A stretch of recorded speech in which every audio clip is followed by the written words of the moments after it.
Good afternoon. This is Holly Anton. I'm an integrative psychologist at Sutter's Institute for Health and Healing in Santa Rosa, and welcome.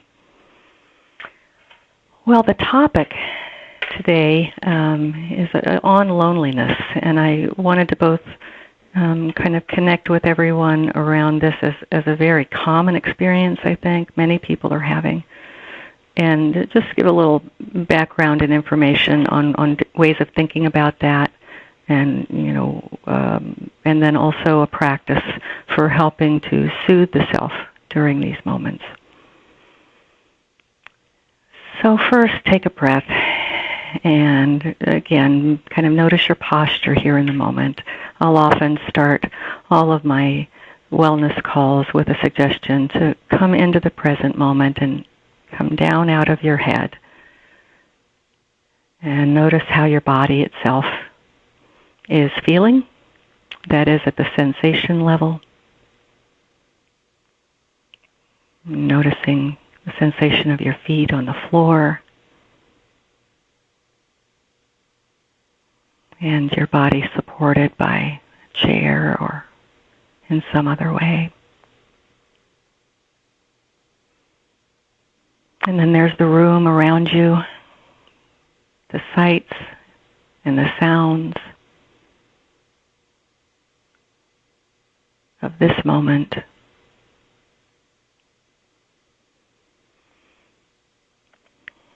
So starting with presence in this way allows you also to notice your breath, which is just a naturally, of course, ever occurring process, doesn't need management. But if you want to bring your attention to your next in-breath, however you find it,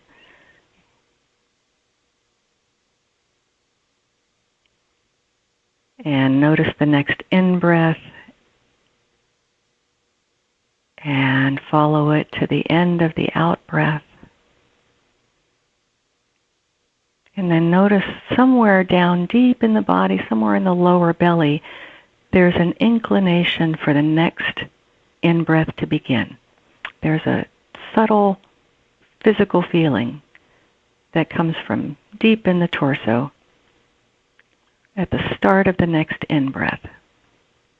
Just see if you can find that. And if not, don't worry about it. Just enjoy breathing, of course. So you ride the next in-breath all the way through to the end of the out-breath, and then see if you can pick up that place in the body where the next in-breath begins.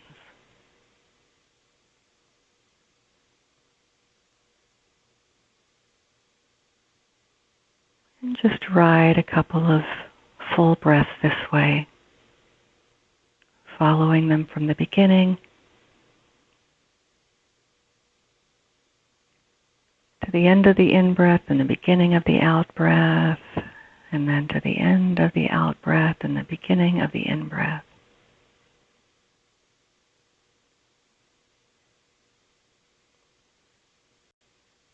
And so when you bring your attention into the body, into the moment, into the breath, it does two things.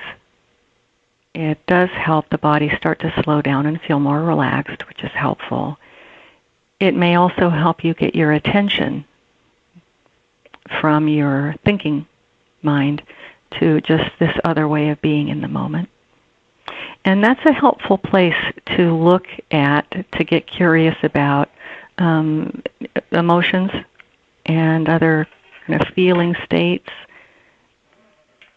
that you find concerning or uncomfortable or downright painful. And so starting with presence and starting with the body is a way of being able to explore these more uncomfortable states of being from a more grounded perspective. Kind of like having your feet on the ground before you look deeply into something that might be disorienting for a moment.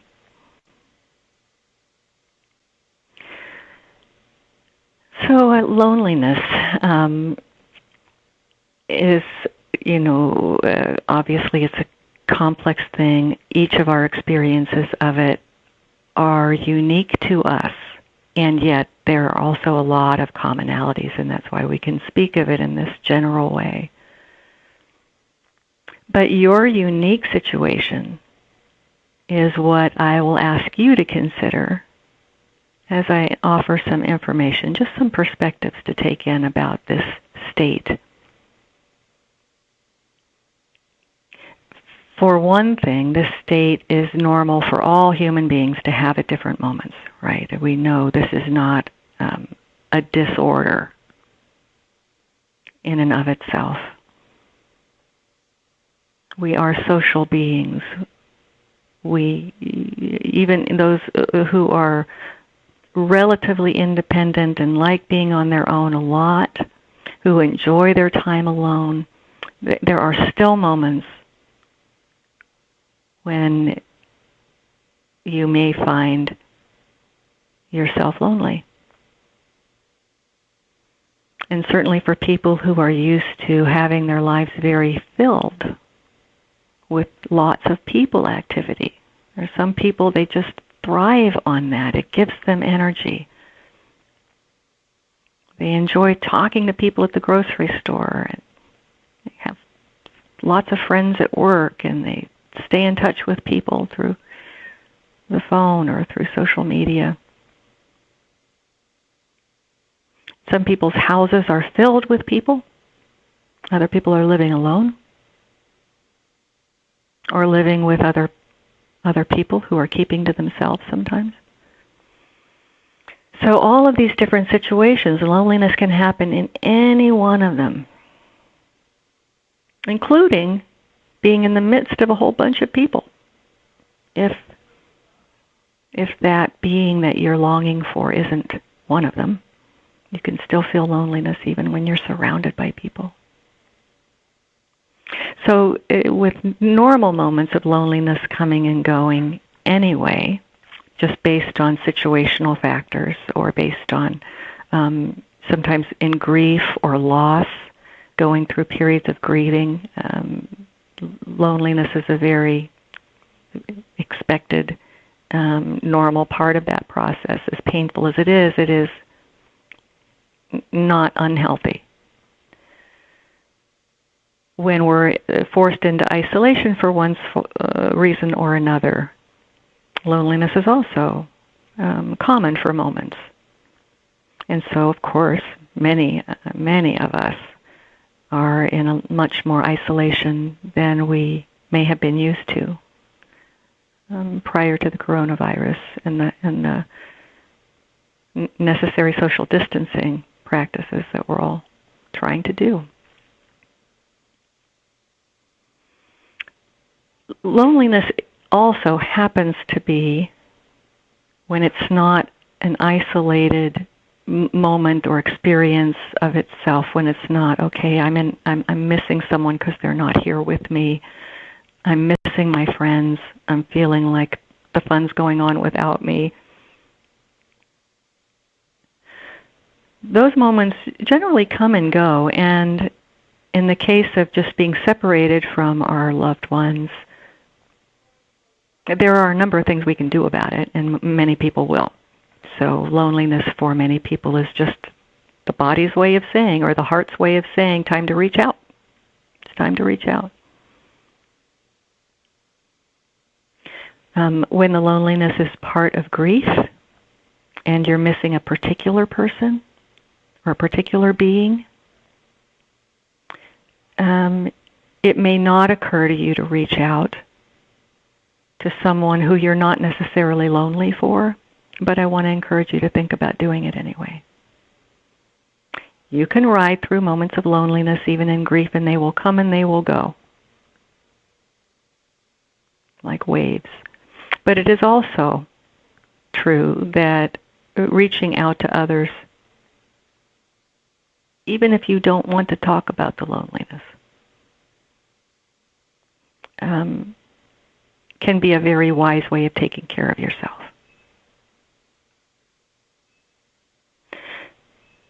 So we've got what I would call pretty normal periods of loneliness that come and go. Loneliness happens to be part of a symptom pattern as well for some other mental states that it would be helpful to get professional help for. So, for instance, depression. So if you've struggled or experienced clinical depression in the past, if you've ever been treated for depression in the past, loneliness can be also a kind of a warning sign of a recurrence, especially when it comes with a cluster of other symptoms of depression. So when it comes with a general feeling of negativity toward oneself or the future, or when it comes with, let's say, excessive struggles with feelings of guilt or hopelessness, or just a loss of interest in the things and the people that are normally interesting to you. So when loneliness comes in the context of these other experiences, it might be a good time to check back in with whoever has helped you before with depression. And if you've never had help, it's always a good idea to just check in and get an initial consultation from someone. If you have these kinds of symptoms and they last for more than a couple of days, it would be good for you to talk to your primary care doc and ask for suggestions of who you can talk to about that. So on this idea of loneliness as maybe a symptom of something like depression and equally likely to be a normal reaction to some really unusual situations that we're all finding ourselves in, as you look at the experience of loneliness from this body-based place, right, from this present moment, body, breathing, awareness of the body, breathing, loneliness has a feeling to it. It's got a body feeling connected to it. It may be subtle and it may be not at all subtle. But if you pay attention to what the body is feeling in these moments, some people report a heaviness or a tightness at the breastbone or in the chest, or a sense of heaviness in the pit of the stomach. For some people, it feels like the body has got a little extra gravity pulling down on it, like it literally feels a little heavier than it normally does. And so there's a physical, felt state part to loneliness. And loneliness also has some beliefs, thoughts, ideas that are tucked right in with it. And these may not be thoughts like you're talking to yourself out loud or in your head saying these things, but beliefs that go along with loneliness that can make it much worse feeling are things like people don't care about me, why isn't anybody calling me, maybe I've offended somebody and that's why nobody's around. And sometimes those thoughts can become much more global. Why am I always alone? So noticing what the storyline is to the loneliness is helpful, because you just want to check. Because when that storyline gets distorted, let's say by a really global generalization, like person X hasn't returned my call in 2 days, and I'm no longer worried and I'm no longer angry, now I'm sad because now I feel like I've been abandoned. So it could be jumping to conclusions about what person X is actually thinking or feeling about you, and that storyline might need to be reality checked. That is, you might need to at least say, I have no idea why person X didn't call me back. That's not their usual way of being? I don't know. And the I don't know story is an alternative story to I've been abandoned. I've been rejected. So paying attention to the story also allows you to see when it's not distorted, when it's like, no, my main people, the people who I, went out to dinner with, and had lunch with and went to the gym with, I like those people, and now it's really hard for us to get together, and I just don't like that. And that form of loneliness is based on a thought that is, well, it's accurate. It's true. And where it's actually accurate, that loneliness is very much like grief. We can know that it's temporary, though. We can, compromise a little bit in terms of the type of contact. That what we would really like is a hug, but I will feel better if I FaceTime them than if I don't reach out at all. So whether the storyline to your loneliness is wholly accurate, a little distorted perhaps, or a lot distorted, let's say by something like depression, which can really distort those loneliness stories. It can really make them feel very global, very permanent. Simply becoming aware, even aware that loneliness has a storyline, and if you can, notice what that storyline is, it gives you a little bit of perspective, a little bit of distance from the experience of it. It allows you to hold it with some curiosity rather than just automatically believing that story. So those are some skills to consider if this is an experience that you're having a lot or that you've had recently and it was so painful that it was concerning to you. Steps are kind of like this. When you notice that you're feeling that kind of pain, stop, ground in your body, open your eyes, notice your environment, check in with what your body's feeling, including the feeling of loneliness in your body. Notice your breath. If you want to take a look more closely at that loneliness, then you'll take a look at the story. You'll say, well, what is it that I'm believing about this feeling? Am I telling myself something that actually I don't know to be true? And even if you can't change that story, being aware of it as a storyline rather than necessarily the truth can help.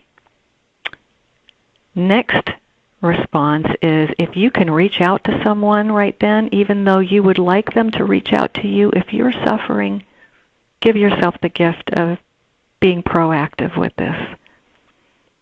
Human voice seems to be more helpful to us than texts or emails. So a phone call will do a much more than getting on social media or texting or email. So if you're suffering in this way, I encourage you to, at the very least, try to get voice-to-voice contact. FaceTime is, for most people, a little better than voice.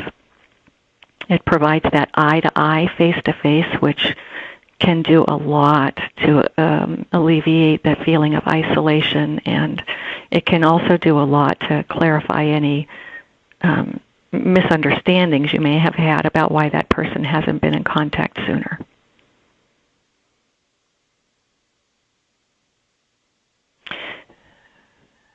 So now I just want to guide you in a relaxation and guided imagery that you're welcome to practice right now with me. You're also welcome to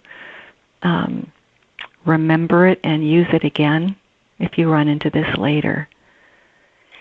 It's very similar in a way to the loving kindness meditations that some of us have been guiding and you may be familiar with or not.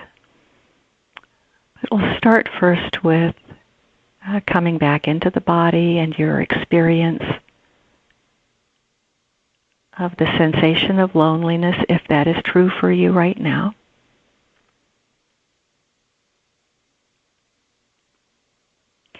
And if there is a particular person or people who the loneliness is really about, bring that person or people to mind.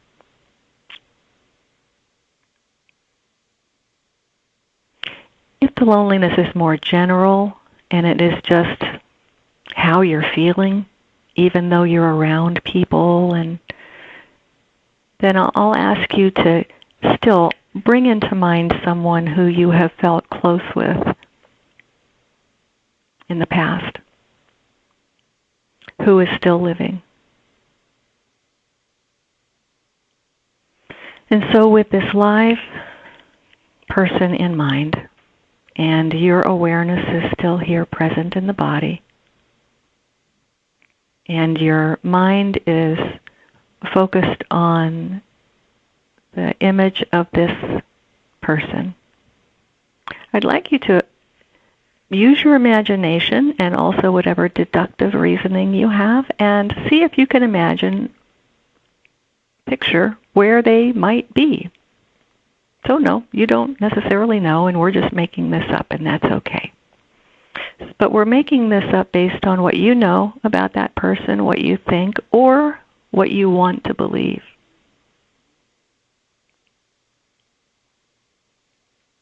And if you can see them being in a relaxed, open place, feeling relatively good in this particular moment, they're out there somewhere.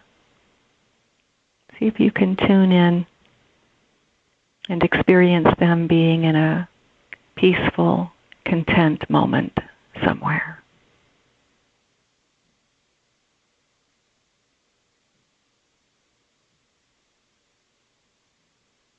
And now notice the region of your heart.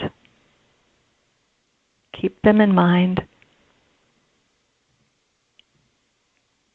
And also notice the region in your chest.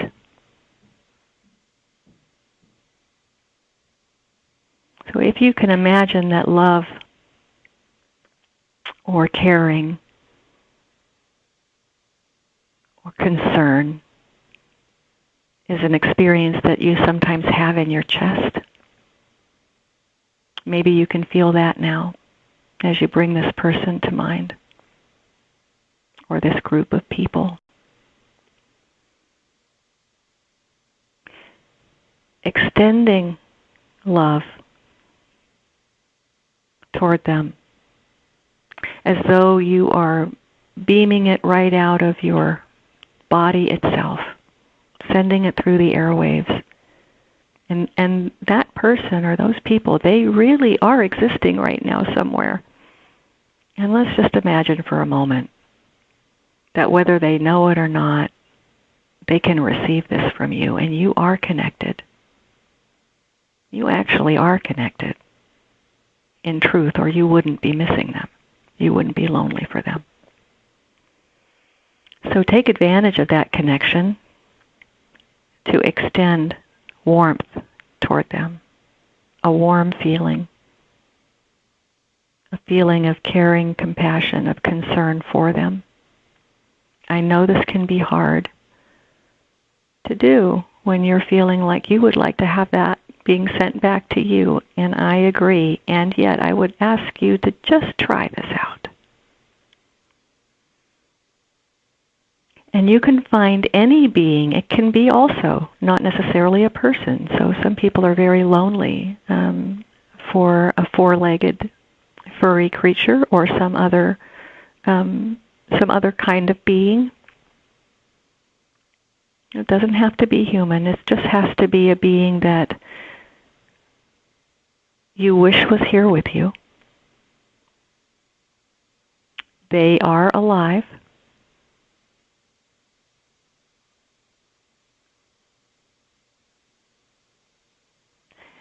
And you can extend a feeling of warmth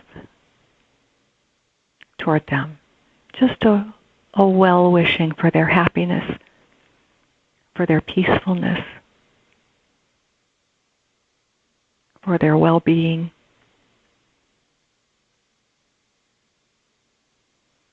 And you can extend this to them because you are connected to them.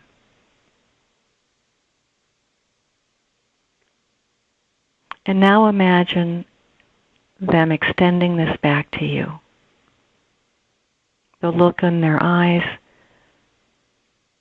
the way they are with you when they're being kind and loving and attentive.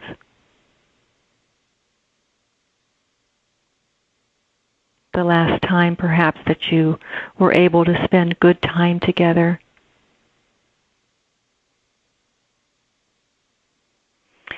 And imagining this heart-to-heart connection almost like a beam of light or a band of warmth that stretches over any distance and is always there, whether or not you're thinking about it, whether or not they're thinking about it. These bonds that we have don't go away. They don't disappear. And while we may be hungry, we can still take some sustenance from the fact that we are connected and bonded with them. And we can give that some energy, give that some of our compassion and warmth and love from our heart to theirs, and feel and recall what it's like to receive their warmth and care and compassion.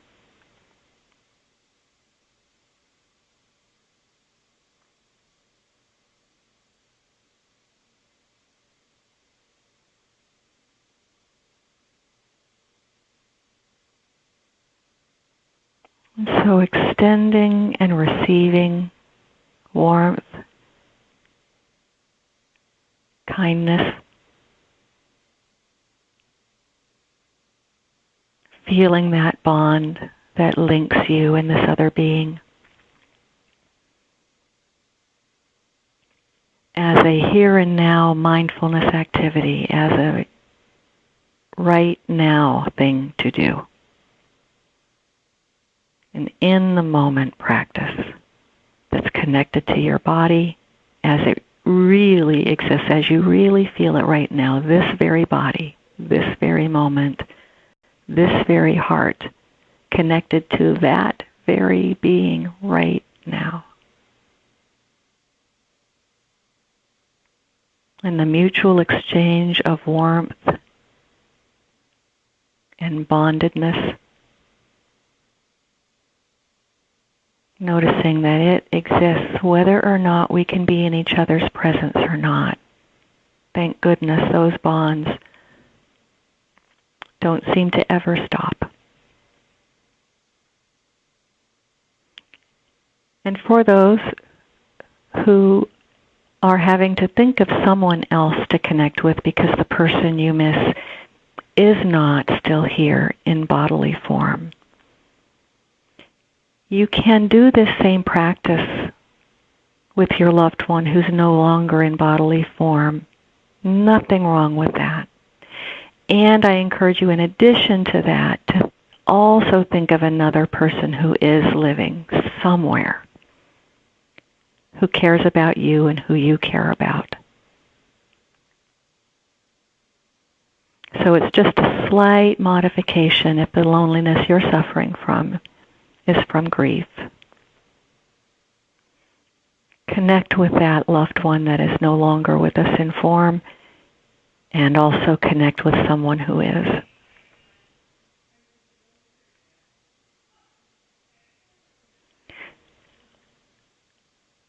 I hope this practice is something that you can find useful, calming, reassuring, And I thank you for spending the time with me today again. My name is Holly Anton, Integrative Psychologist at Sutter's Institute for Health and Healing in Santa Rosa. I wish you a safe and smooth rest of your day and evening. Hope you join us again here. We're here every day at noon. All right, take care.